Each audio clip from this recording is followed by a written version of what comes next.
เงินหอยเมื่อบ่ย่อยเฮาบ่ได้เงินพันต้นทุนชีวิตมันบ่เท่ากันอยากไปถึงฝันต้องออกไปตามหานี่ดินจัดสรรบ้านจัดสรรพี่น้องเขา50 ล้านได้1 ไร่จ่ายก้อนตามหลัง20 คูณ 20จ่าย15 ล้าน20 คูณ 40จ่าย30 ล้านหนูกัดหูกจึงหู้คุณแมวเนาะลูกแขนแอวจึงหู้คุณพ่อคุณแม่ผู้เฒ่าผู้แก่เพิ่นก็สร้างเว้าถือเด้อเนาะคันบ่มีลูกบ่มีเต้าก็สิบ่ฮู้คำเข้าของพ่อของแม่เพิ่นเว้าเพิ่นว่าอันนี้เนาะซื้อดินซอยก้าวหน้าหน่อยเด้อไอ้พิซซ่านี่เด้พิซซ่าก็ขายดินนะพิซซ่าเนาะกุ้งกุ้งโอ้สิหลุดแล้วโปรโมชั่นพี่น้องโปรโมชั่นจองกัน10 ล้านกีบดินเขตทางงอนเนาะจองก่อนตอน10 ล้านกีบ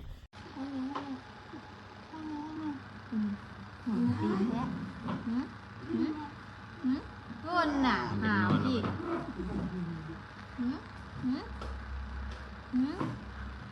ไอ้ที่ว่าอย่างเลยเนาะเดือนหนึ่งไม้คนหนึ่งเลยได้ดึงคนนอนลินมันยังกระยันออกหมดโดยเห็ดขวยรวยอยู่บ่มียันออกหมดบ่มีหนาวเก่งหลายลูกพ่อมิงเอ้ยไอ้ก้าวหน้าลูกพ่อมิงแล้วลูกเมลาพุ่น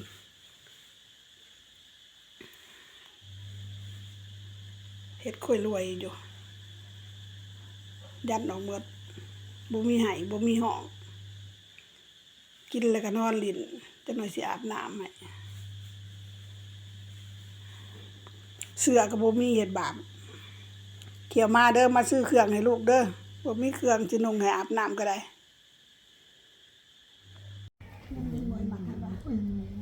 เงินลุงเหมยมัดดีใช่ไหม จีบลุงเหมยมัดดิเส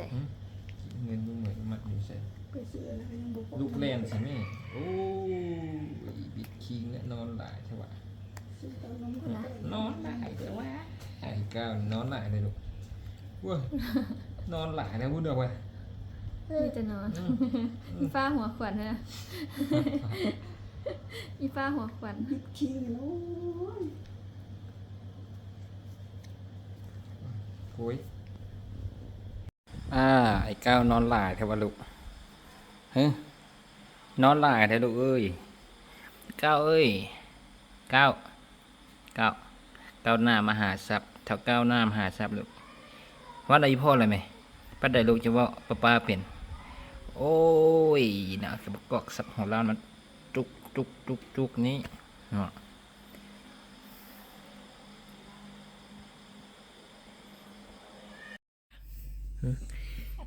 โอ้ดินเหี่ยงลูกเตะก้นนี่มีแต่นอนอะไรนี่ฮ้อนมาแล้วฮ้อนเหลืองกันนะเนาะสวัสดีนะดูพอไปให้เอาไปไกลมาพอไปแล้วเอาตามมาต้อนนอนจะดู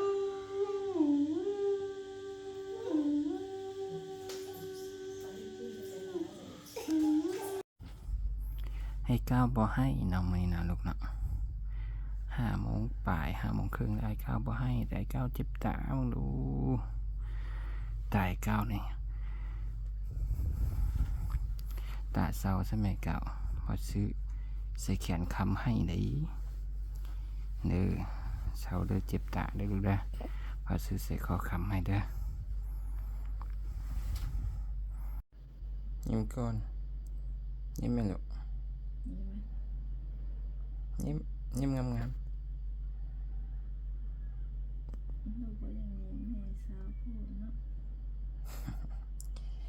ตาโปเหมือนอีโปยังซื้อยาซีดหมดมาซีดให้เนาะตาเนาะ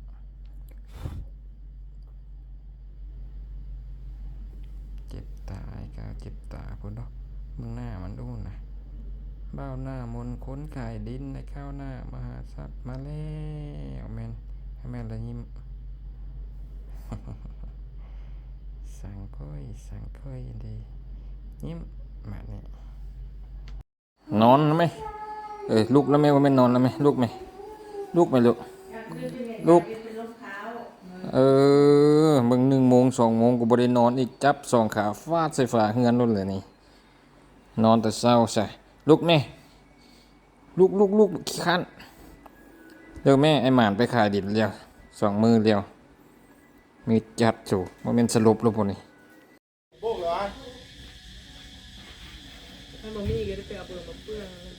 ใบมะเฟืองใช่ไหม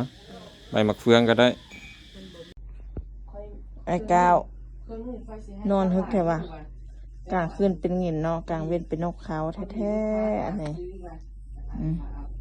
นอนเป็นนอน ซ้ำนี้ก็เอาไปตากแดดได้ละบ่มื้ออื่นไปเปิดโครงการนำอีพ่อได้ลูกเนาะกายไปเปิดโครงการอีพ่อบ่เนาะไปเปิดโครงการดินจัดสรรบ้านจัดสรรก้าวหน้ามาทรัพย์เนาะอยู่หลักสาวๆนะลูกเนาะโอเคบ่อยู่แตัวเฮือนไหลเมาแอได้ลูกเนาะโอเคเนาะ บอกว่าโอ้ยบุญหิววันน่ะบอกเอาลูกฉันก็ว่า เอ้ยตื่นก้าวตื่นไหมตื่นตื่นเดี๋ยวนี้เอ้ยเฮ้ยตื่นไหมเฮ้ยโอ้เนาะสลบเป็นสลบเนาะกลางคืนเป็นเงินเนาะกลางเว้นเป็นนกขาวเนาะตื่นไหมเฮ้ยเฮ้ยเฮ้ยโอ้ไอ้ก้าวนี่ได้เวลาแล้วบวชนี่เอ้าให้เบิ้งจับส่งข่าวฟอดใส่ฝาเฮือนนี่ให้นะเบิ้งเอ้าให้บ่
เถอะ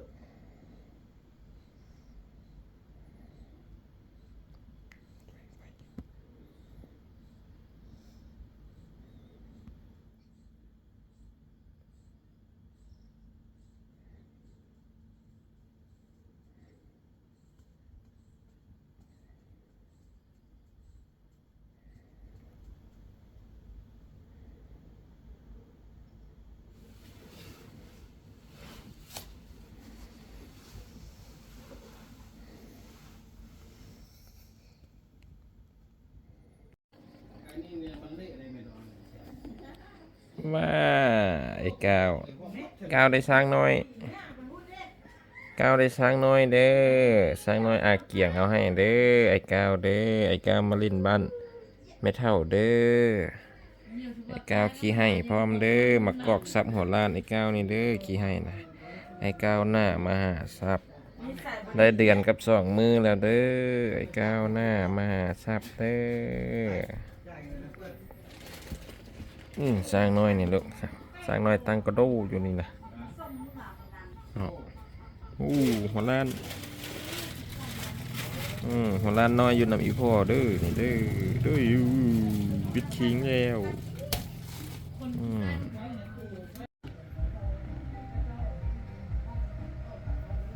หัวล้านส้มหัวล้านส้มกันกับก้าวนี่ ก้าวหน้าใส่โคกอีพ่อเนาะใส่โคกพ่อหมิงนะก้าวหน้ามหาทรัพย์เนี่ยนะลูกนอนอีกแล้วไอ้ก้าวนอนอีกแล้วนี่ดูโอ้กลางเว้นกันนอนกลางคืนกันนอนดูคนมันน่ะว่านอนกิ่งกันวะนอนหลังกี่ข้านด้วยลูกเด้อดู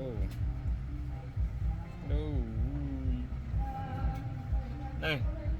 จุดแล้ว ถึงแม่เป็นต้นกะจังหังลูกเอาเต้าเอาเจ้าเอาตู้บ่มีแมวเชิญโนจิกัดหุ่นบ่มีลูกเชิญคนจีกูแกนมัดแขนเท้าก้าวหน้ามาสับอยู่บ้านแม่ย่าทางแม่ตุญาเก่งบีดด้านไม่เท่าเนาะบ้านไม่เท่าเก่งบีดนี่เนาะ เขาเป็นต้นนกโรเขาเป็นเจ้านกโรลาเจ้า วันที่13 เดือน 4 2024เด้อไอ้ก้าวเด้อเอาผ้าแพรเอาดูละนี่ผ้าแพรลง แล้วก็มีบุญมีความต่างหน้าน่ะพวกคนพ่อเฒ่าแม่เฒ่าโอ้เหมือนตามองกล้อง มองพาทายพาเข้าพาน้ำพาเข้าพาควันเด้อพ่อเฒ่าเธอมาฮับมาจับมาโจมเอาน้ำพ่อเฒ่าแม่เฒ่าแล้วก็ปอมปีมื้อนี่ก็แม่นมาอายุดีมีแห้งกันเจ็บบ่ได้ใครแก่บ่มีแนวบ่ดีบ่งามตกน้ำไฟไหลน้ำตกเสียน้ำน้ำพาไหลตกเสียไฟไฟพาไม้ตกเสียไม้แกนร้องคงแกนพาจมไปจันไปเงินตกนกกระวังมันไปหน้าก็ได้แต่อันดีมีแต่อันชอบประกอบแต่อันงามมาก่อนเนี่ยน้ำพอเท่าไม่เท่าเด้อก็ตากว่านายทั้งบ้านแสนเหรียญนี่ถ้าจังงานอย่าได้ให้กับข้าพี่น้องอย่าได้ให้เจ้าผู้เลี้ยงกับลูกให้จังนอนดีฮะถ้าโบได้ก็ขึ้นบ้านโบพี่ลูกโบได้เจอใช่เนาะจังเลยพ่อเป็นแม่พ่อแม่ได้กินทานกินกวนได้กินยอนถ้าจังงานเจ็บโบได้ไปเก็บโบไม่โบพวกวันนั้นโบข้าหน้านายอันแนวโบดีผมน้ำเชื่อตกเป็นน้ำที่เข้าทุกเสือไฟไล่เชื่อน้ำถ้าตกเสือน้ำน้ำพาไล่ตกเสือไฟไฟพาไม้ตกเลยอย่างพ่อจะได้มาพ่อจะได้โอ้ล่อเดี๋ยวว่ะ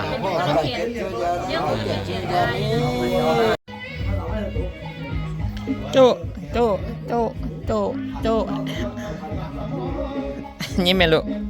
ยิ้มไอ้ก้าวยิ้มแม่ลูกก้าวหน้ายิ้มแม่ลูกเอายิ้มแล้วเฮ็ดหน้าไอ้ก้าวสิไปเที่ยวลักซาวน่ะอีพ่อเด้เนาะพาไปเที่ยวลักซาวนะพ่อโอ้ยไม่แห้งดินี่ก้าวหน้านี่โอ้วัดไหนใหญ่สูงลูก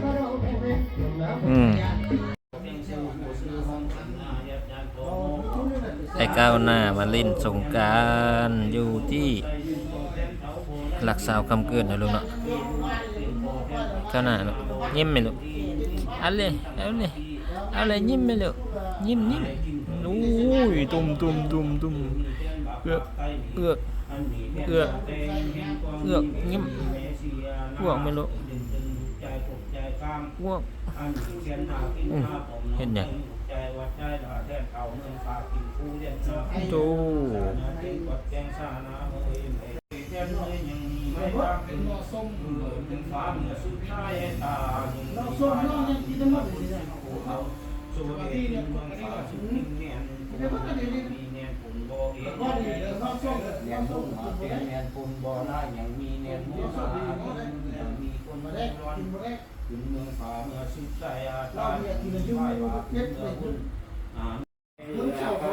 ถูกไหมถูกตุ้มมวยไหมลูก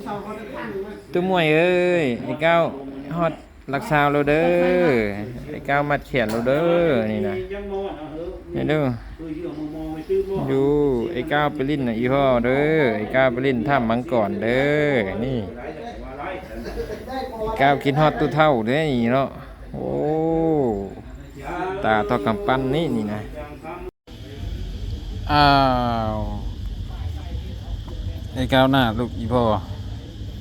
หลับแล้วอาบน้ำแล้วก็หลับแล้วนี่นะ เนาะลูกเนาะหลับแล้วลูกนอนกวนโชดๆแล้วมะแรงกับบนอนแล้วปวดอีพ่อแล้วบัดนี้เนาะลูกเนาะ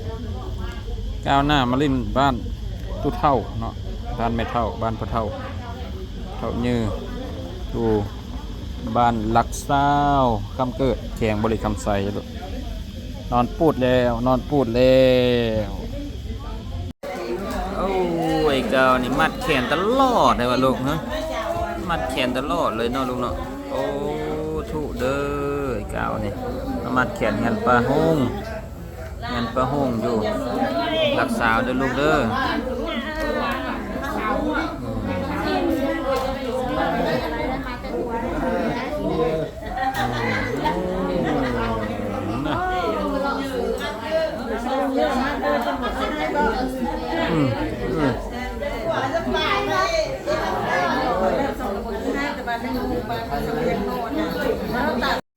ข้าวเอ้ยลูกแม่ลูกเอ้ยนึ่งข้าวเป้าไฟแม่ลูกโอ้ยังนอนตากตื่ออยู่บ่นี่ฮะจังไดลูกตื่นสวยแต่ทันกิ้วทันกินเพื่อนบ่ลูกฮะยังลูกแล้วแม่ลูกมาตื่นสวยแต่ว่าเตะก้นเข้าฝานี่ซะบ่นี่นะพูนลูกอุ้ย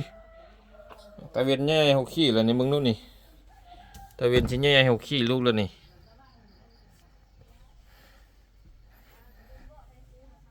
ยุกทึงไงโอ้ยก้าวมาไก่เลยลูกมาที่วางน้ำเย็นนั่นนะลูกไหมลูกไหมลูกไหมก้าวลูกทุไหมลูกไปลงน้ำไหมนี่ก้าวข้าวลูกแค่ลูกมาแล้ว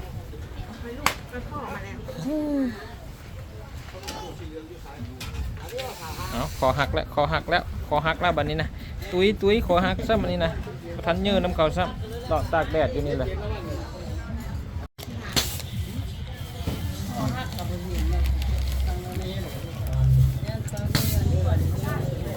ตั้งเดี่ยว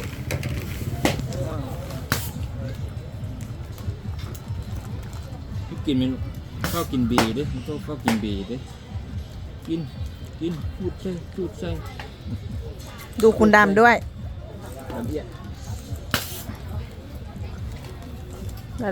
สองสาม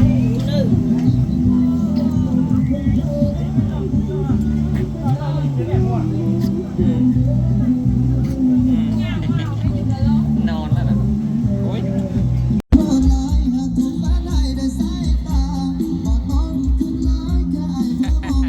โอ้เดือนกับ2 มื้อนะไอ้ก้าวเนาะมาเล่นวางน้ำเย็นนะอีแม่แล้ว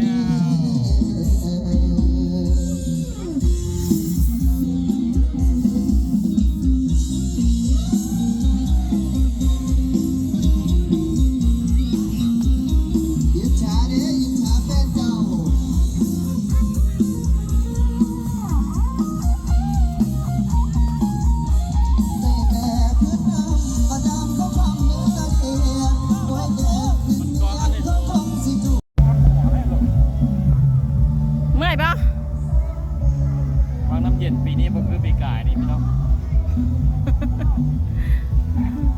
โอ้ยไอ้เก่ามันเลาะละห้อนแล้วลูกนอนทำโปดอยู่นี่แล้วลูกเนาะ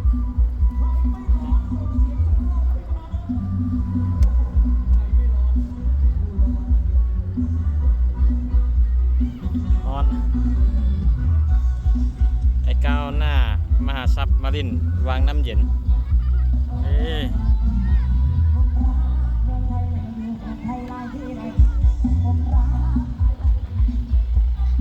โอ้เปิดแล้ว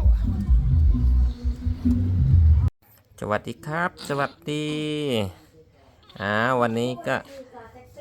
อยู่กับ ประธานก้าวหน้ามหาทรัพย์คือเก้าเด้อพี่น้องเด้อไอ้เก้ากินนมตาลโย่ๆเลยลูกหิบกินหิบเยินไหมลูกมาครับรถในพ่อขี้เด้อลูกเด้อกินนมตาทอกำปั้นนี่ ดูดจุดไว้ลูกดูดไว้สั่งเนี่ยมากอกสับหัวก่อนเด้อ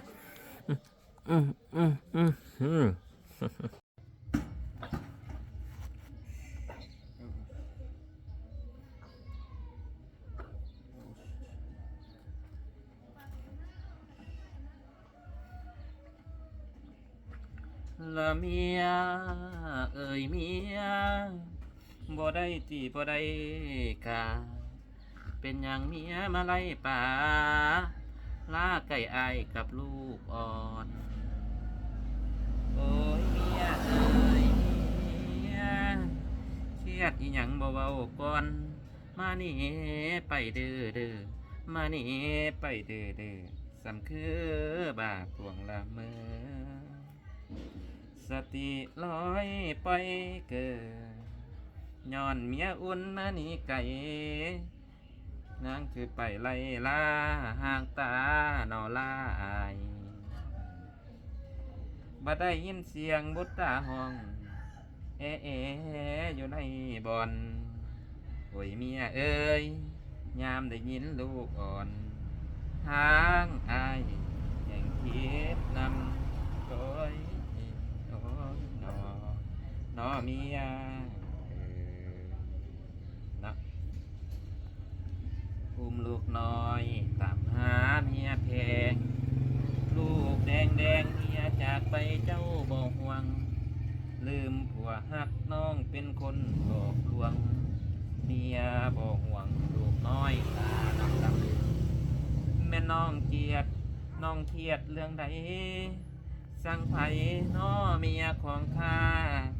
หรือเจ้าเครียดให้พี่น้องเอามาเถิดหนาผัวหักน้องคนเดียวเที่ยวไปเอินแถวเวียงจันทน์จนว่าควยสวยเทนอลูกหลามันหาเจ้ารักหนีทุกมือนี่บอกคือเก้าข้าวหลังแม่เจ้าสั่งหยังเฮามาสร้างเป็นไปใดอยู่ใส่จะฮักกันมันคงบอกคิดว่าสิหลงลืมไหล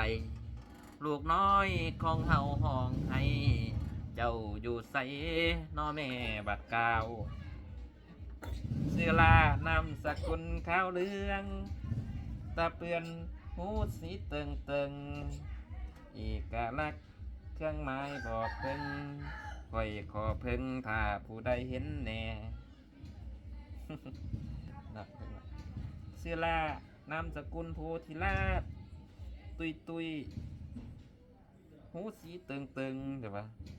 ทำไผเบิ่งบ่เห็นให้โทรบวกไอ้เก้าแน่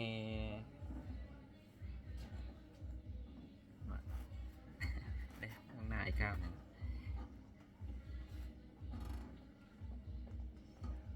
อุ้มลูกน้อยตามหาเมียเพลงลูกแดงเมียจากไปเจ้าบ่ห่วงนี่ลืมผัวหักน้องเป็นคนหลอกลวงเมียบ่ห่วงลูกน้อยตาดำแม่น้องเกียดน้องเครียดเรื่องใดสั่งไผ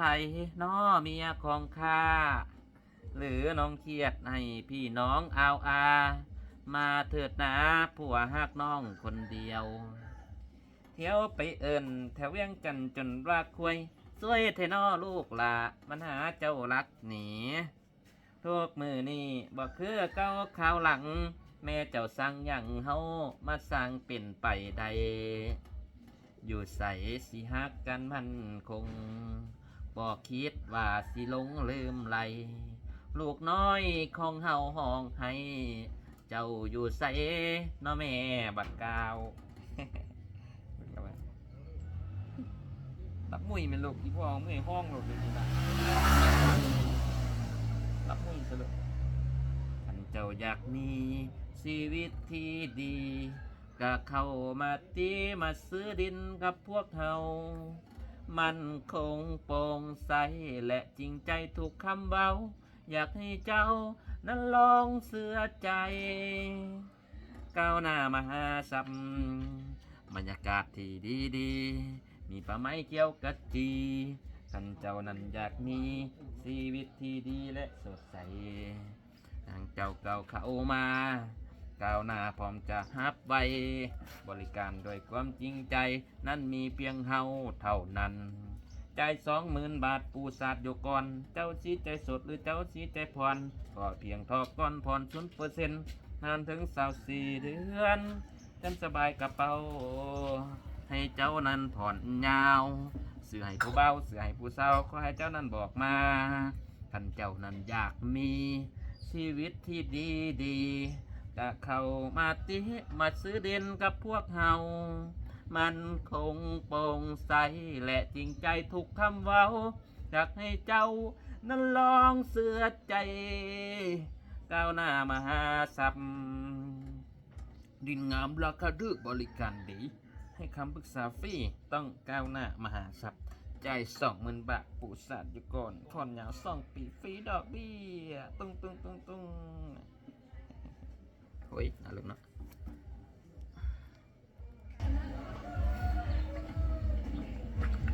ละเมียเอ่ยเมียบ่ได้ตีบ่ได้กาเป็นอย่างเมียมาไล่ป่าลาไก่อายกับลูกอ่อนโอ้ยเมียเอ่ยเมียเครียดอีหยังบ่เว้าก่อนมานี่ไปเด้อมานี่ไปเด้อสำคือบาปวงละเมอสติลอยไปเกิดย้อนเมียอุ่นมานี่ไก่นางคือไปไล่ล่าห่างตานอลาอายบ่ได้ยินเสียงบุตตาห้องอยู่ในบ่อนโอ้ยเมียเอ้ยยามได้ยินลูกอ่อนทางอายแห่งคิดนำโอ้ยนอเมียนะอุ้มลูกน้อยตามหาเมียเพลงลูกแดงเมียจากไปเจ้าบ่ห่วงนี่ลืมผัวหักน้องเป็นคนหลอกลวงเมียบ่ห่วงลูกน้อยตาดำแม่น้องเกียดน้องเครียดเรื่องใดสั่งไผ่น้อเมียของข้า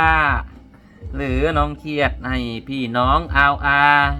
มาเถิดนะผัวหักน้องคนเดียวเที่ยวไปเอิญแถวเวียงจันทน์จนรักคุยสวยเทนอลูกละมันหาเจ้ารักหนีทุกมือนี่บอกคือเก้าข่าวหลังแม่เจ้าสั่งอย่างเฮามาสั่งเป็นไปใดอยู่ใสสิฮักกันมันคงบอกคิดว่าสิลงลืมไหลลูกน้อยของเฮาห้องให้เจ้าอยู่ใสน้อแม่บัดกาวตักมุ้ยเป็นลูกที่พ่อเมื่อยห้องลูกเลยนี่บ้างจุยแม่จุ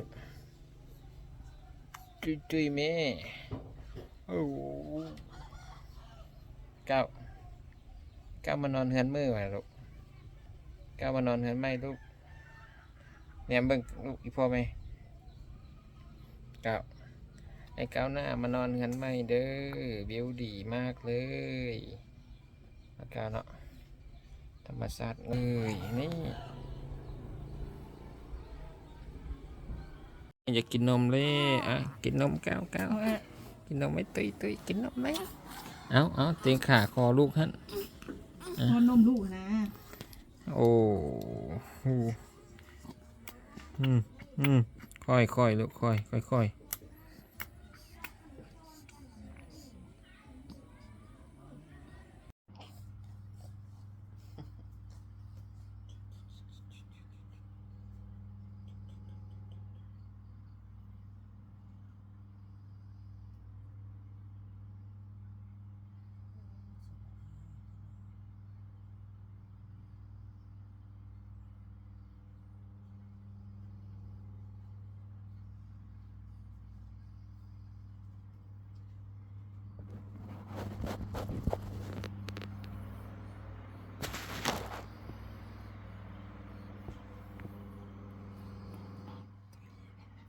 เพิ่นหายใจยากเพิ่นบ่สบายเพิ่นเป็นหวัดกินนมพ่อกินนมพ่อก้าวกินนมพ่อก้าวหน้ามหาสัพย์เดือนกับ5 มื้อได้เดือนกับ5 มื้อ นำไปเลาะเที่ยวหลายดุย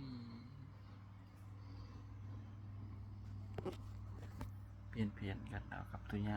นอนแล้วเมื่อยแหงเพิ่นก็นักกว่าปีเพิ่นอยู่ก้าวหน้านี่เนาะได้ใส่ออกซี่แล้วบัดนี้นะก้าวลูกเป็นหยังนี่น่ะโอ้ยเนาะ บ่สบาย บ่สำบายเป็นหยังกันบ่สำบายลูก เป็นโอ๊ก โรคอกโอ้เป็นโรคอก ลูกนี่ไปหาเขาได้นะจริงว่านี่จริงผม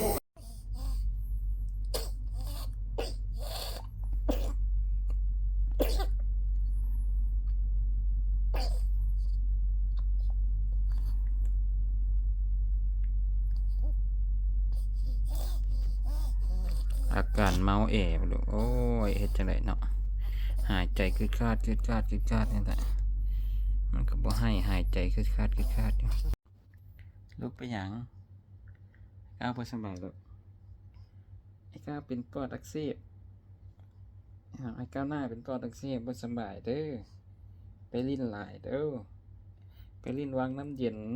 ไปลิ้นทำมังกรให้พ่อกลับมาเวียงปอดอักเสบเลยไปไม่ได้เลยจะไปเฮียนหมอบ่ลูกไปเฮียนหมอถ้าสำซาพ่อมีรถเด้อตอนนี้พ่อหาเงินซื้อรถอยู่เด้ออีพ่อยังบ่มีรถเป็นของตัวเองรถอีพ่อซื้อกับแม่เอาไปแล้วเด้อเข้าใจไหมสู้ๆเด้อเป็นลูกพ่อหมิงต้องสู้ๆซนๆเด้อเข้าใจไหมเข้าใจแล้วยิ้มแม่ เฮ็ดอาปากสวออยู่เนาะโอ้ไอ้ก้าวหน้ามหาศัพท์ลูกชายกุกด้วยนี่แหละลูกนะสวัสดีครับทุกคนอย่าพูดดังเด้อตอนนี้คุณก้าวหน้ากำลังบรรทมอยู่เราจะเปลี่ยนออกจากห้อง A เพราะว่ามีอาการเมาเอครับหลับหรือสลบครับนี่คุณหลับหรือคุณสลบครับคุณก้าวนี่คือประธานก้าวหน้ามหาทรัพย์ครับ1 เดือนกับ5 วันแล้วครับผมไหนนี่เฮ้ยตุ้มบิดมาว้าวเดี๋ยวโค้งก่อนปึ้งเข้านี่เลยเข้าแจนี่เลยโอเคหลับมุ้ยเลยโอ้ยคอพับคอผมมันพับ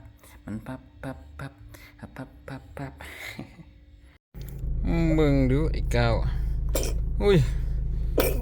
เมาแอเนี่ยแหละลูกเนาะก้าวไปห้องหมอแล้วเนาะบัดนี้เนาะไอ้ก้าวหน้าแล้วลูกอยากได้ซื้อไหมบ่เท่าโตโยต้าบ่ลูกซื้อก้าวหน้ามากเป็นไข้หลายซื้อเท่าโตโยต้าบ่ลูกนี่เท่าโตโยต้าบ่ ไม่ให้ซื้อน้องสนะลูกเนาะโอ้สวัสดีครับหัวหน้ามาอย่างหัวหน้าก้าวหน้าก้าวหน้ามาอย่างมาเฮียนแพทย์บ่ลูกใส่ผ้าอัดปากกันเด้อเดี๋ยวพ่อเป็นหวัดเด้อทุย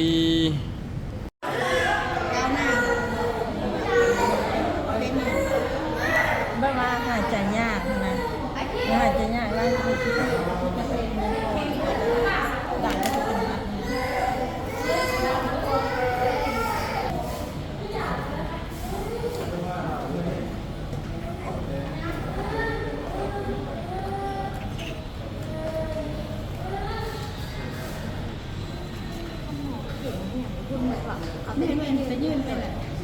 ชูบอลูก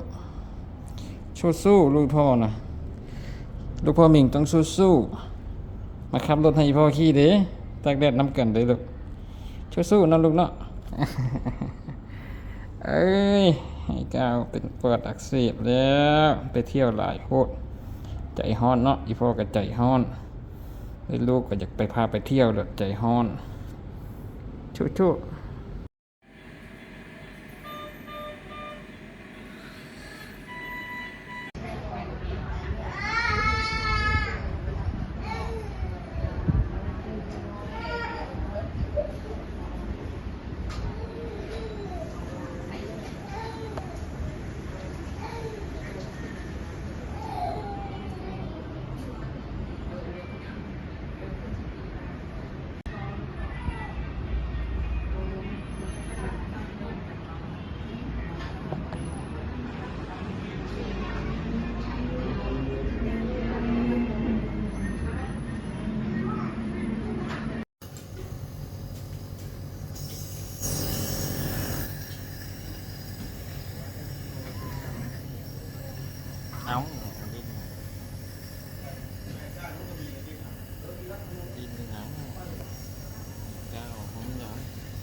อกซี่แล้วเนาะลูกเนาะ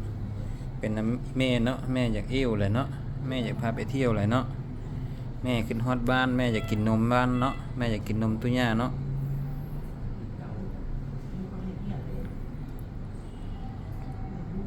ปอดอักเสบอยากจะพากันเฮ็ดเนาะลูกยังน้อยแล้วพาเที่ยวสิมุ้ยแม่ลูกมาคุณโล่เถอะบ่เฮ้ยลูกโล่เถอะลูกต้องนอนโกนคืออีแม่เด้อนอนโกนนอนหูบ่ได้เด้อผู้อื่นนอนนำบ่ได้ได้ลูกไอ้ก้าวเด้นี่ไอ้ก้าวหน้านี่น่ะตาเท่ากำปั้นมันสินอนจังได้อันนี้น่ะลูกมันสินอนจังได๋ตาเท่ากำปั้นนี่มึงดูนี่ดูดู มันจะเมื่อมื้อนี้แล้ว ดู เบิ่งก้าวคือว่ายัง อันนั้นจู หายใจ ดู เป็นอะไรสันเช้า ดู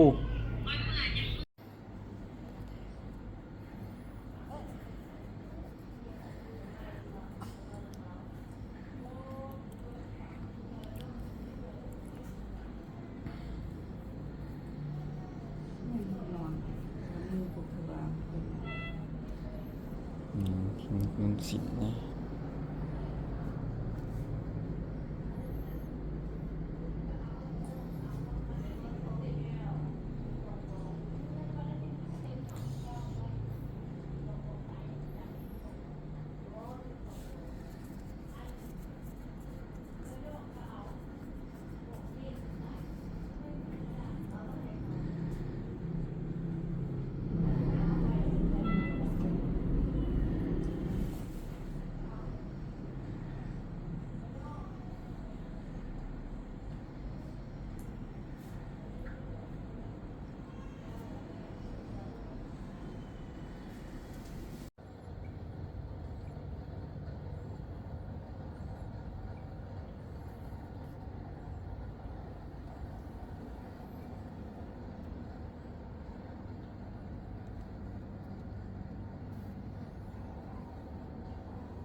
นี่ก็ว่านักรบย่อมมีบาดแผล1ใส่อีก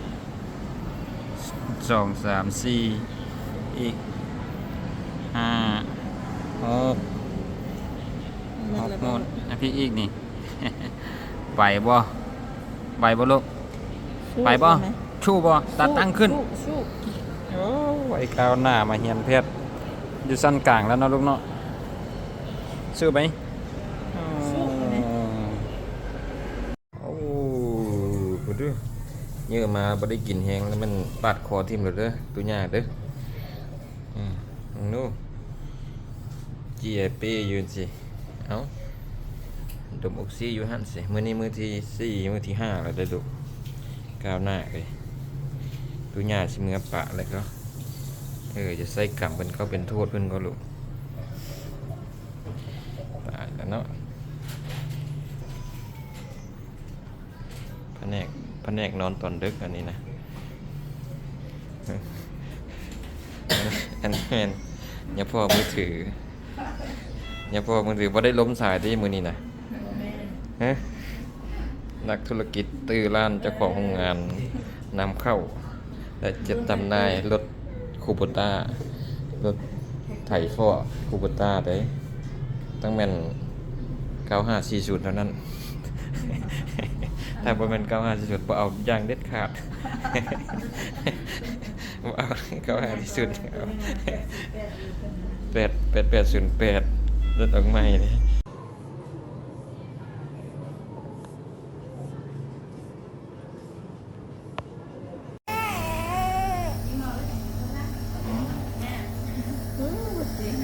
ตายลูกจะหายใจออกทางใดบัดนี้ใส่ออกซิทั้งใส่หอมยา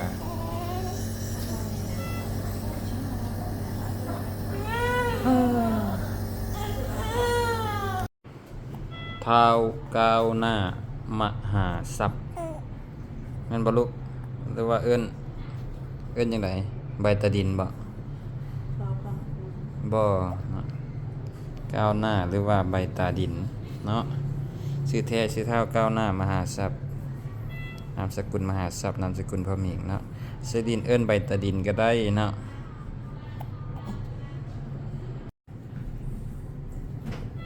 มือที่6ของไอ้ก้าวมาเรียนแพทย์เป็นยังไงบ้างคุณก้าวคุณจะได้กลับบ้านไหมฉันแสบตาหมดแล้วนะ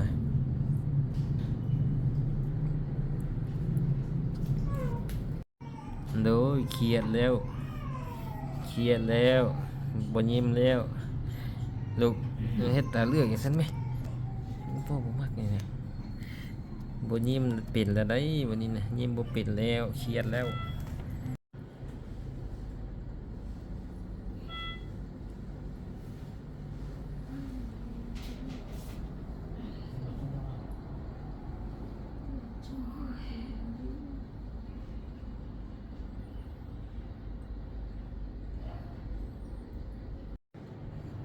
หลับมุ้ยไหม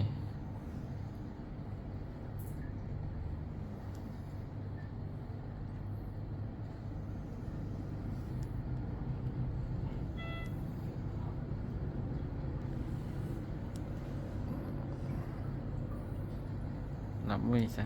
นี่ผู้กอมกับผู้เปผู้กอมรับก่อนละฮะลูก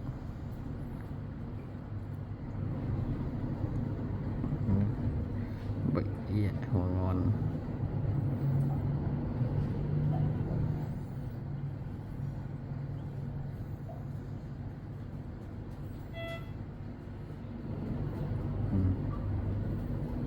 มันเอีย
ลมหญ้าเป็นแล้วไอ้ก้าวลมหญ้าม่วยแล้วหญ้าม่วยส่วนเป็นนับแต้มสวยแล้วมื้อนี้นะเว้าหยังตัวนี้เนาะ3บักแอดบ่4บัก2บ่เนาะลมหญ้าเป็นแล้วนี่นะเนาะก้าวลมหญ้าแล้ว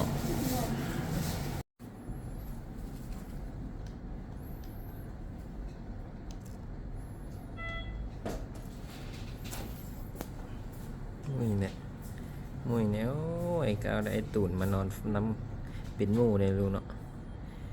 ไอ้ตูนมานอนเป็นหมู่ลูกเนาะมุ้ยซะมุ้ยถอดออกซิแล้วก้าวเกี่ยวสิเมื่อบ้านแล้วเนาะไปสิเมื่อบ้านแล้วเนาะลูกเนาะหาตุญ่าแล้วเนาะจะจังไดอีกมันสิจักโมงแล้วมึงว่านี่หรือว่านี่นะนมก็บ่กินให้แอวอยู่นี่ฮะจมหยังจมหยังหืมจมหยัง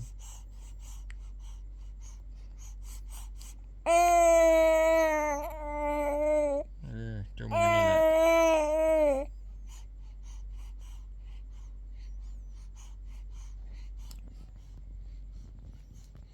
ไหมห่วยห่วยไอ้ข้าวฝานี่ได้นี่ห่วยก้าวลูกไปเจิมมาแล้ววันนี้ลูกเจิมน้ำจานอะไรมาลูกหึบ่ให้แล้วเนาะมื้อนี้เนาะผู้ใดติลูกเมื่อคืนนี้นะชื่อหน้ามันเด้อผู้ใดติลูกบ่อีพ่อเด้อพ่อจะปืนยิงทิ่มเด้อลูกเด้อเนาะอ๋อไอ้ก้าวนี่นี่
ท้าวก้าวหน้ามหาทรัพย์หรือว่าบักขอบทองนักเลงนอนเว้นอันนี้นะซากแบตเตอรี่ตอนกลางคืนเป็นเย็นตอนกลางเว้นเป็นนกเข้านอนจบเตื้ออยู่นี่นะเนาะมาบักหัวลานน้อยนี่เนาะวันที่2 เดือน 5 2024ก้าวหน้ามหาทรัพย์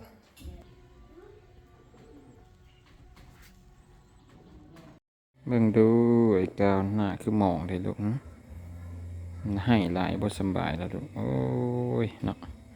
เป็นตุ่มจะมุ่นเมิดหน้าลูกกันนี่เนาะปันได้ลูกสิยื้อได้ปีหนึงนะลูกเนาะหน้าตาฮ้อนเลยลูกเมื่อยแล้วเนาะอ่อนแอแลเนาะลูกเนาะเงยให้แล้วเนาะสู้บ่ลูกนี่สู้พี่พ่อสู้เห็นไหมสู้พ่อสู้เด้อสู้นะลูกเนาะบ่สำบายออกห้องหมอมาปัวปอดอักเสบจับไปต่ออยู่ลำคอบาดนี่คอเป็นบาดกินนมบ่ได้นี่จะให้นะให้ก้าวนะลูกเนาะมาเบิ่งแลนน้อยอยู่ในพุงวันนี้เบิ่งได้สิเห็นหอยยิ้มเพิ่นหรือบ่ไอ้ก้าวยิ้มบ่ลูกโอ้ย1 2 3ยิ้มงามคือคุณย่านี่แม่ลูกยิ้มมุ้ยแม่เบิ่งหน้าเพิ่นตอนนี้เกิดตุ่มแห่งไฟฟ้าดับตุ่มอย่างแบบนี้ใครมีประสบการณ์บอกแน่ไอ้ก้าวอยู่ยากหลายตอนนี้นะได้เดือนกับจักมือแล้วนี่เดือนกับ21 วันแล้วยิ้มมุ้ยไหมลูกเด้ฉันแต่ยิ้มงาม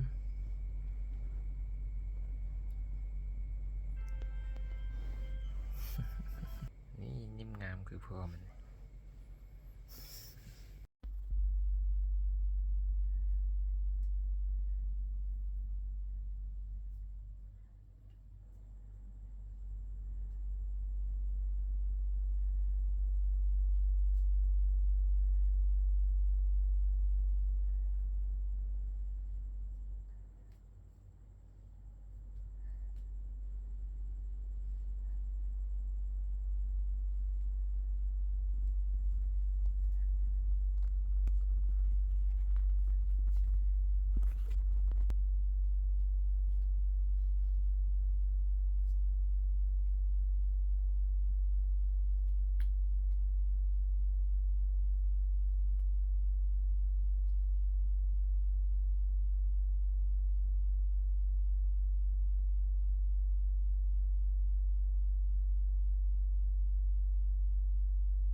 ที่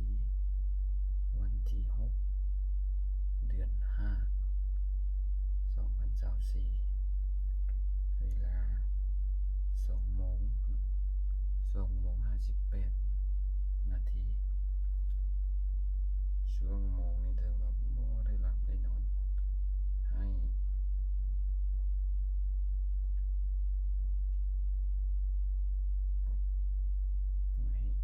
อุ้มแล้วเกียร์หน้ามันยิ้มนี่แหละเลี้ยงลูกเนาะพี่น้องเนาะ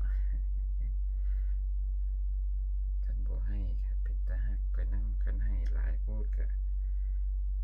อยากจับสองขาหวดใส่ฝาแล้วก็เรียกซะนั่นลูกเนาะแม่เป็นกับมืดพลังนะนอนกองก้นอยู่มันมาเบิ่งดูสิซ้ำใดมันยืงมาแล้วคือบ่ได้เลี้ยงว่าเฮ็ดจังไดมันมาก้าวอีโหเท้าก้าวหน้ามหาสัตว์หรือว่าเท้าขอบท้อง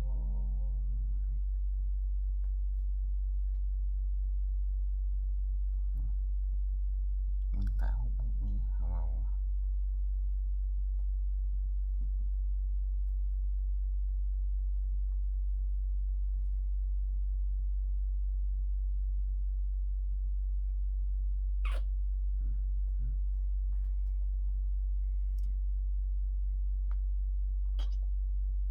ตื่นให้ยุยนี่กำนมอีพ่อพ่อกำนมอีพ่อนอนไอ้ก้าวหน้าเนี่ยไอ้ก้าวหน้ากำนมอีพ่อนอน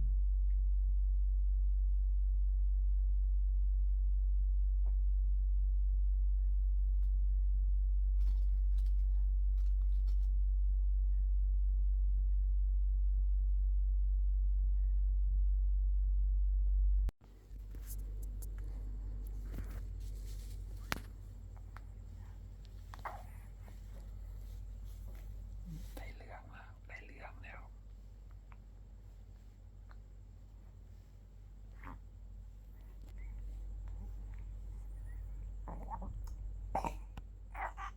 เอาแล้วได้เรื่องแล้วกันนั่งแล้วบ่ได้เรื่องแล้ว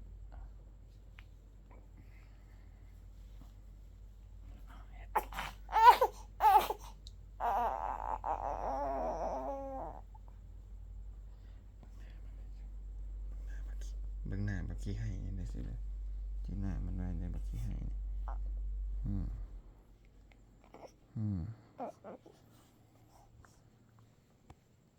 ทางนั้นหมดพลังแล้ว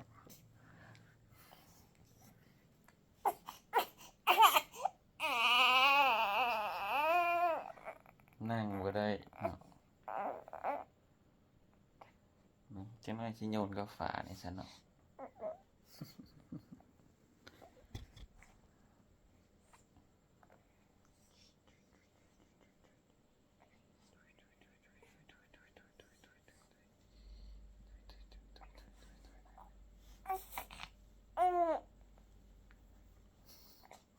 นม10 ปอนด์10 ปากมันเด้อพี่น้องเด้อ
บ่ยอมนอนนะสูมื้อนี้มื้อที่6ที่7แล้วเดือน5 2024บ่ยอมนอน12โมงแล้วไอ้ก้าวหน้าเอ้ยลูกบ่นอนบ่ลูกบ่นอนบ่เฮ็ดจังได้ตาตอกำปั้นนี่มึงดูหน้าก็เป็นตุ้มนอนดึกมันเฮ็ดจังไดเนาะที่เช้าเนาะ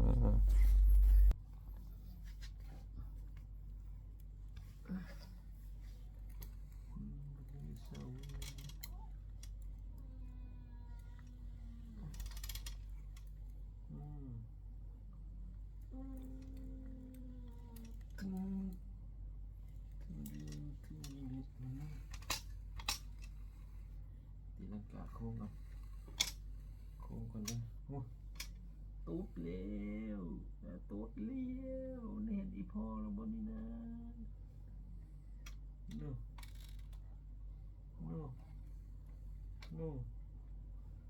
โน่บ่นี่นะบ่นี่บ่นี่นะเช็ดตกใจหมดแล้วตกใจทำไมลูกผู้ชายตึงตึงตึงตึงมันได้กระลิ้นขี้ลูกนี่ไว้ไปทางใดไม่ต้องกินยังกินขี้ไอ้กาวอยู่นี่ไปแล้วกลับมาแล้วปรุนไปแล้วปรุนไงเบิ่งบ้านดึกดูตูดูดุงดูตูดูดุงตูดูดุงตุ้งตูดูดุงเตี้ยวเร็วก้าวเอ้ยก้าวหน้าเอ้ยก้าวบังโดปากกันโดลูกชายเพนอนี่นะนอนดึกแท้ลูกชายไผไอ้ก้าวหน้ามหาศัพท์ลูกชายเพนอนดึกแท้แมงพงมากินตาเด้อกินตาไอ้ก้าวเด้อเฮ็ดจังไดน้อยกะตุ่มที่เศร้าน้อผู้ใดฮู้วิธีการปวดตุ่มเนี่ยไปปวดอยู่ไสบอกไอ้ก้าวเนี่ยเด้อไอ้ก้าวคันหน้าแหงตอนนี้แล้วเนาะเธอว่าเมตตาสงสารคนหัวล้านน้อยเนี่ยเด้อนี่ดูอีพ่อบอกไปปวดใส่เอาครีมเหลืองทาให้ดินกระเด้าอยู่ตอนนี้นะนอนบ่หลับแล้ว12 โมงแล้วบอกแน่พี่น้องอีต้นลูกเป็นตุ่มใส่หน้านี่ฮ้อนแห้งดีตอนสวยอย่านะฮ้อนแดงเป็นพื้นอยู่เนาะลมกับอีพ่อได้ดูแล้วลมกับอีพ่อเป็นแล้วนี่น่ะนี่ลูกไอ้ก้าวแล้วลมกับอีพ่อเป็นแล้วนี่นู่นเริ่มสิหน้ายู่แล้วหน้ายู่แล้วแล้วก็จะให้แล้วดุย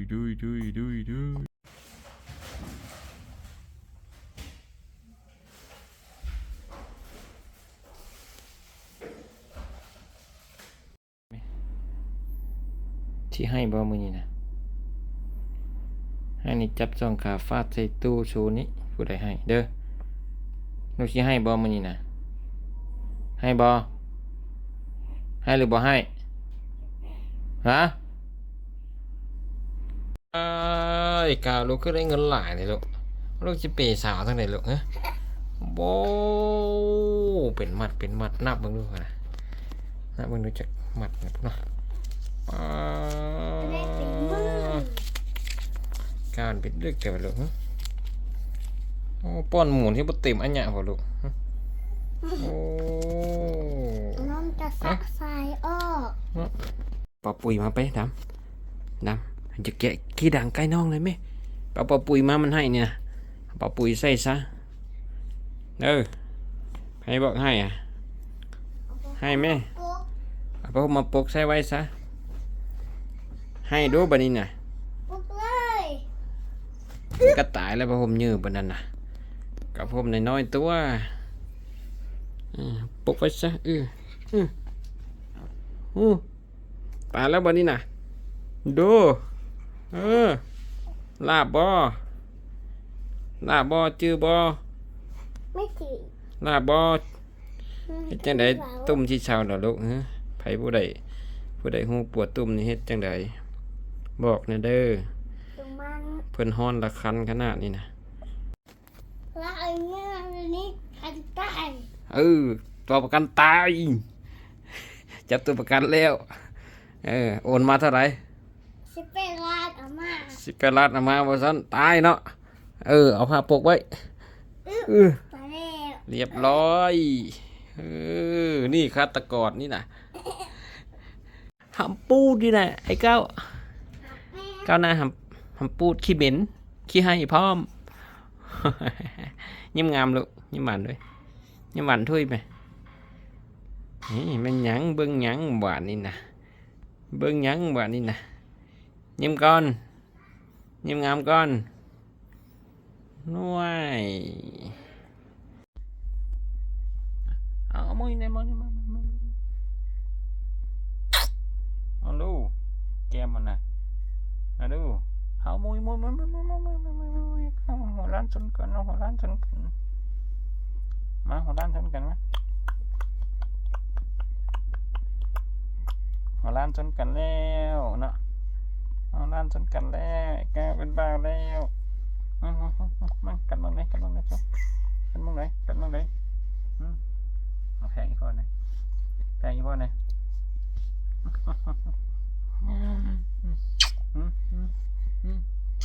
โอ้ยดูผู้ใดอ่ะไอ้ก้าวได้เดือนกับ23 วันแล้วนะดูนะ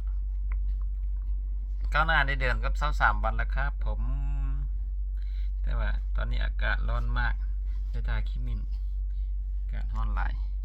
เป็นตุ่มพี่น้องเอ้ยจังใดจังสิเจ้าตุ่ม หลังจากที่เขาคุกขี่เมียนเงี้ยวกันมาได้หลายวันก็คือ1 เดือนกับ23 วันมื้อนี้นะไอ้ก้าวก็ถือว่าดีขึ้นจากอาการปอดอักเสบแต่ว่าช่วงนี้อากาศมันร้อนหลายไอ้ก้าวก็ถือว่ามีอาการเป็นตุ่มอยู่ทั้งหน้าแบบตู้หญ้าเนาะแม่ป้าเพิ่นก็แม่อาเพิ่นก็บอกว่าเอาขี้มิ้นใส่แป้งเนาะมาทาใส่ลองเบิ่งเด้อก็เฮาก็เฮ็ดตามนั้นลองเบิ่งมาทาใส่หน้าเพิ่นลองเบิ่งวันนี้เห็นหอยยิ้มของลูกแล้วก็ถือว่ามีกำลังใจได้ยินบ่ลูกเห็นหอยยิ้มของลูกเห็นลูกที่อารมณ์ดีบ่ฮ้องบ่ให้ก็ถือว่าอีพ่อผู้เป็นพ่อเป็นแม่ก็มีกำลังใจขึ้นฮึกหืมขึ้นนะลูกเนาะชู้ไหมต้องได้ใส่ถุงมือแต่ว่าตุญายื้อเพิ่นเอาถุงตีนมาใส่ถุงมือให้หลานธรรมชาติเนาะตุญามวยเนาะถ้าบ่ใส่ถุงมือเห็นบ่ดังเพิ่นเล็บมือของเพิ่นสวยใส่อากาศเพิ่นร้อนถือว่าดินปั่นไก่ทึกน้ำร้อนพุ่นแหละนะลูกเนาะให้ก้าวหน้ามหาทรัพย์ติดตามกันในเด้ออยู่ทางแฟนเพจ CEO ก้าวหน้ามหาทรัพย์ตอนนี้หน้ายุ่งแล้วตอนนี้บ่ได้ยินเสียงพ่อเลยทำไม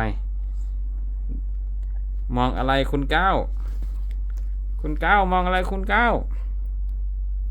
โอ้โหฟันน้ำนมนี่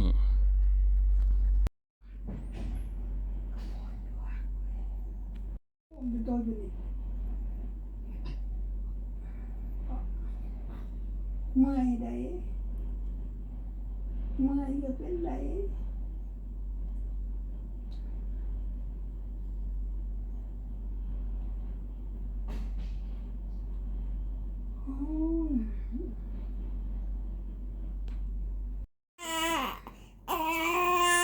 เอามือมุดปากมันไว้เด็กมันก็เศร้า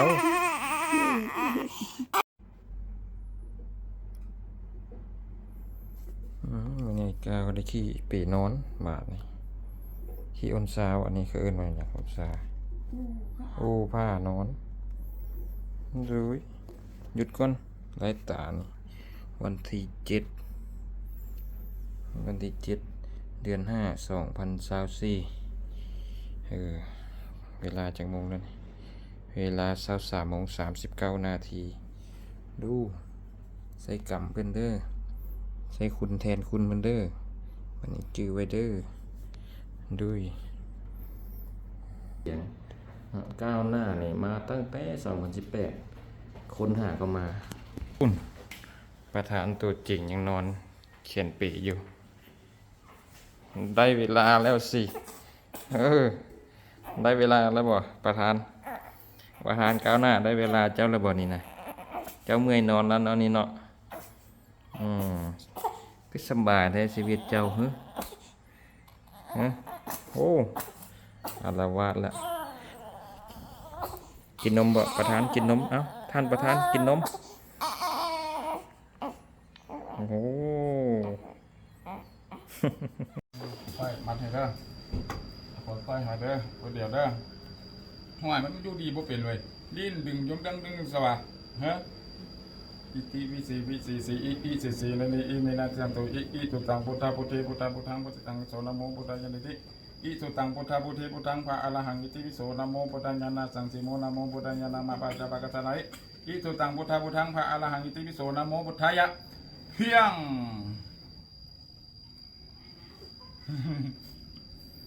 เฟียงฮะจะให้บ้านจะให้ไปกันฟังได้ไหมเฟียงนี่หลังจากนั้นเมียนขี่แล้วก็เบิ่งหำปูดเกินโอ้หำยันตุงดูก้าวเป็นบ้าวแบบนี้เนาะหลังจากนั้นเขาก็จะให้จังไงลูกนุ่งชุบปลึบเข้าไปเอาคู่อรินี่นะคู่อริพ่อนี่นะมาลองให้คือตัวอย่างมึงดูนะดูปีนข่วมปีนง่ายก็ให้กันตัวอย่างเป็นอารมณ์ดีเนาะเนี่ยปี๊บเข้าไปแล้วก็ปึ๊กใส่ท้องนั่นนึงหายใจยากตื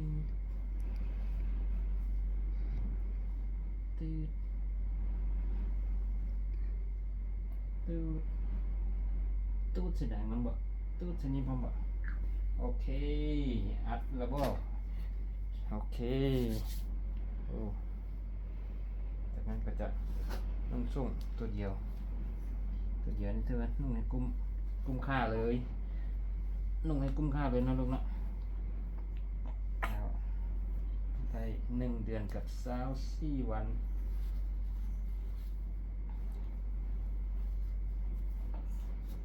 ปิดกำจับสองขานี่ฟาดใส่ฝาเงื่อนให้ไหลนะก็ได้ให้ไหลก็จับสองขาฟาดใส่ฝาเงื่อนเนาะเรียบร้อยเป็นบ้าแล้วโน่นี่ดูสิคนมาโอ้ยล็อกซ้ำแบบนี้เหือบ่ไหลเฮาบ่ได้เงินห้อยเหือบ่ย่อยเฮาบ่ได้เงินพันต้นทุนชีวิตมันบ่เท่ากันอยากไปถึงฝันต้องออกไปตามหาอยากบอกว่ายังไหวค่อยยังมีแฮงค่อยยังมีแสงพลังที่ก้าวเดินต่อนี่แหละคือชีวิต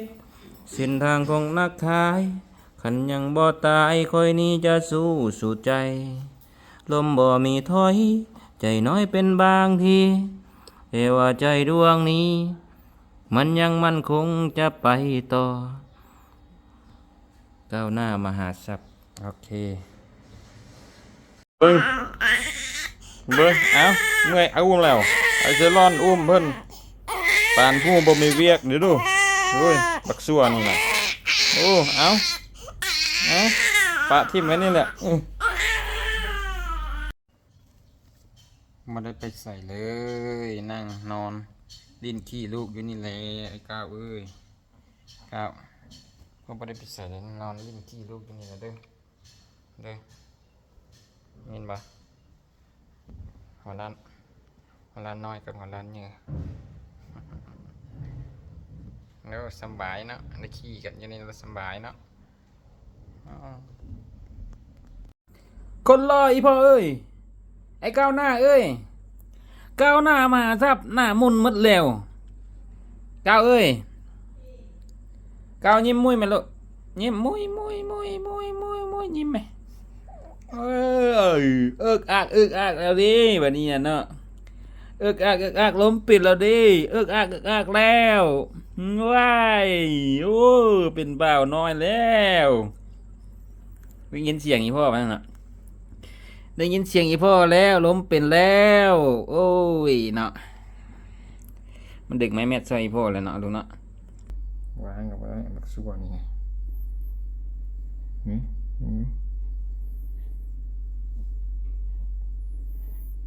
งอจะลงไปขึ้นเส้นกับแก้ผู้เดียวก่อนก็ได้เมื่อเด็กค่อยลงไปอย่างแก้ก็ได้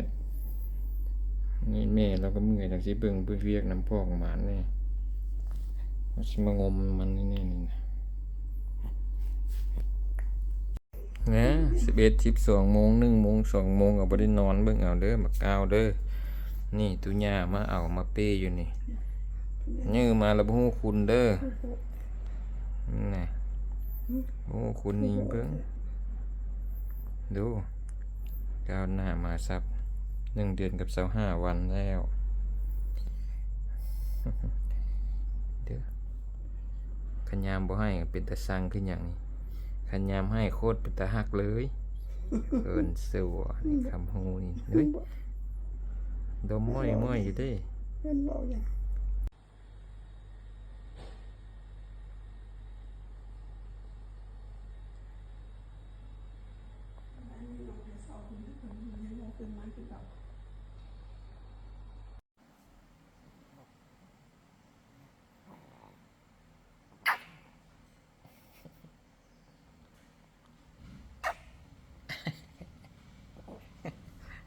บ่ห้องพ่อสิมาดีใจหลายพุ่นน่ะไอ้ก้าวน่ะยิ้มท่าพ่อพุ่น ยิ้มให้ยิ้มว่ายิ้มแล้วดีใจพ่อที่มาคนน่ะ ยิ้มท่าพ่อบ่ให้บ่ห้องเลยอีพ่อเอ้ยดูขึ้นฮอดอีพ่อ เอาโอ้จะไม่กินทอดแหงเนาะให้ละ ย่อบ่ได้เลยย่องบ่ได้เลยเนาะ เอ้ยให้กันมันที่ให้กันมันมันไปอุ้มอย่างนั้นฮะ คนบ่มักให้คนเห็นน่ะ ไปโยนลงหนองป่า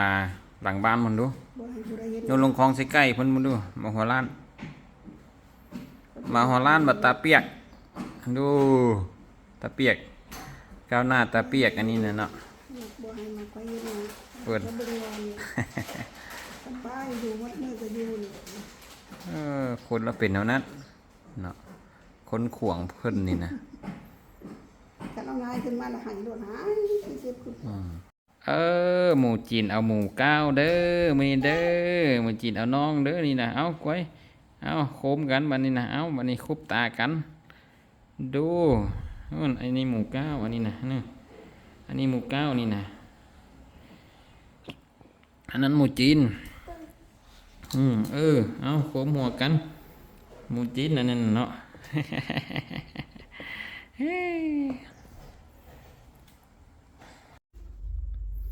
แม่ไปอาบน้ำแม่ล่าไปอาบน้ำแม่ล่าว่าให้อีพ่อมาเฝ้าลูกให้หยังลูกสิลักหนีบอกเก่าลูกสิแล่นหนีวะลูกกันสิแล่นได้ละ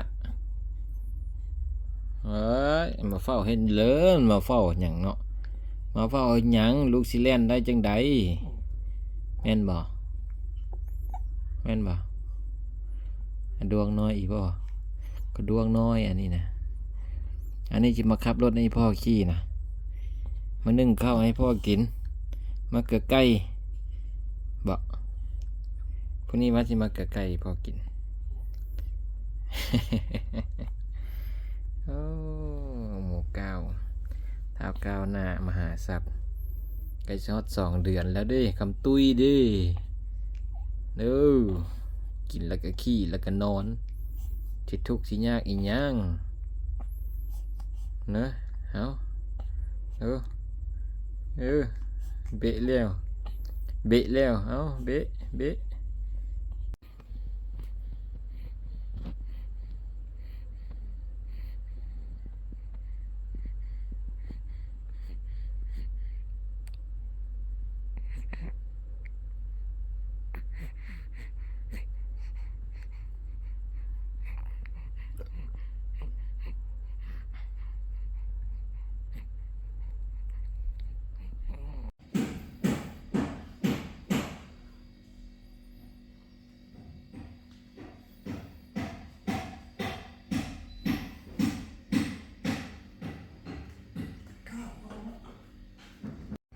มื้อนี้เท่าก้าวหน้ามหาทรัพย์ก็ครบ2 เดือนปลายแล้ว2 เดือนกับ3 วันเบิ่งดูมึงแก้มมันเด้อดุยโอ้นั่นแม่เครียดให้กันบ่นอนปิดหลังใส่กันอยู่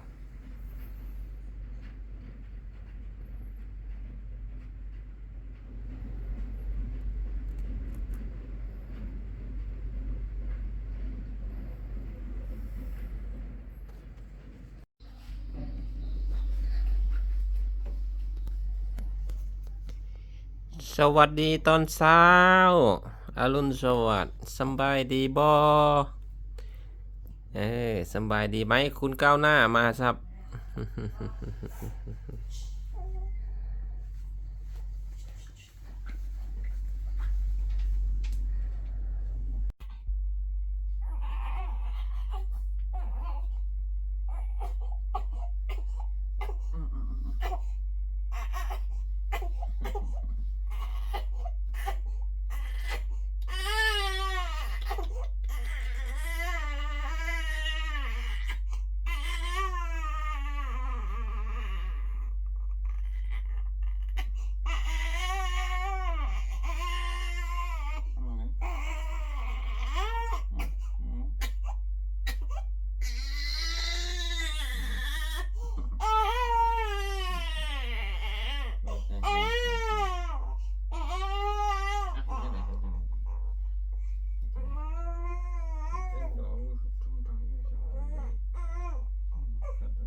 ม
เขาว่าหน้าลูกกับหน้าอีพ่อคือกันแม่นบ่คือมึงไหนมึงนึกเขาว่าหัวล้านคือกันมึงหัวบ่ได้ล้านคือกันเด้ลูกบ่มีหนวดดูว่าลูกกับหน้ากับอีพ่อคือมึงไดเนาะแต่สองสั้นเบิ่งนี่ลูกบ่มีหนวดลูกก็ดังวิ่งพร้อมนี่ดังเปรี้ยวพร้อมแล้วก็ขี้ให้พร้อมมีพ่อบ่ได้ขี้ให้เด้ลูกก็ขี้ให้ดู ลมพ่อเป็นละมุนลมพ่อไหมแพงอีพ่อดูแพงพ่อได้ไหมแพงได้เอาไว้โอ้ยอีพ่อแพงนี่หนูด้วยมาตุยดูหนูมึงดูนะตุยได้คนตุยหัวล้านน้อยนี่นู่น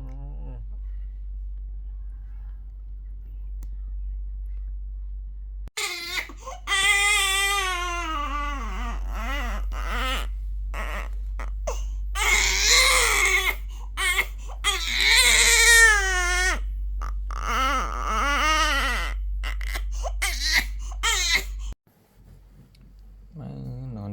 ซิวๆมากเลย เป็นยังตาลูกนะ นอนกลนโคตรอยู่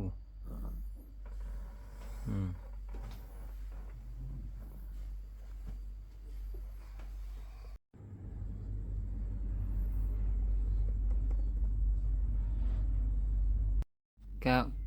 ตุ้มมวยไหมย้ำมวยตุ้มมวยเอ้ยมาเอาไอ้ก้าวแน่เห็นไหมมาเอาไอ้ก้าวแน่เด้อ2 มื้อไปลูกว่าไหมเอาไหมเอามาเอาไอ้ก้าวแน่2 มื้อดู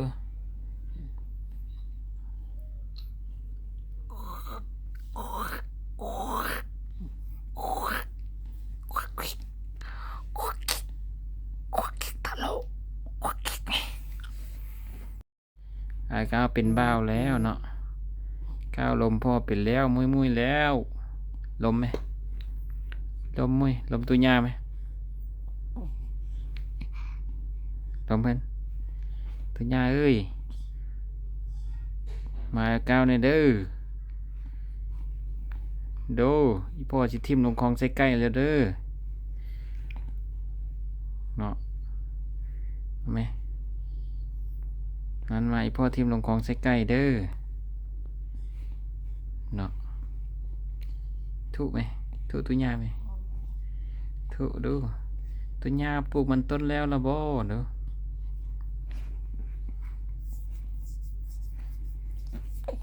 ตัวมวยได้บ่มื้อนี้น่ะตัวมวยหมานบ่ตัวมวยตัวยามวยหมานบ่มื้อนี้น่ะถามเด้อหมานบ่ตัวมวยคันอยากถึกเลขซื้อเลขควยเด้อตัวมวยเด้อหลักเก้าเด้อว่าไดซื้อเลขควยหลักเก้าเด้อตัวมวยเด้อ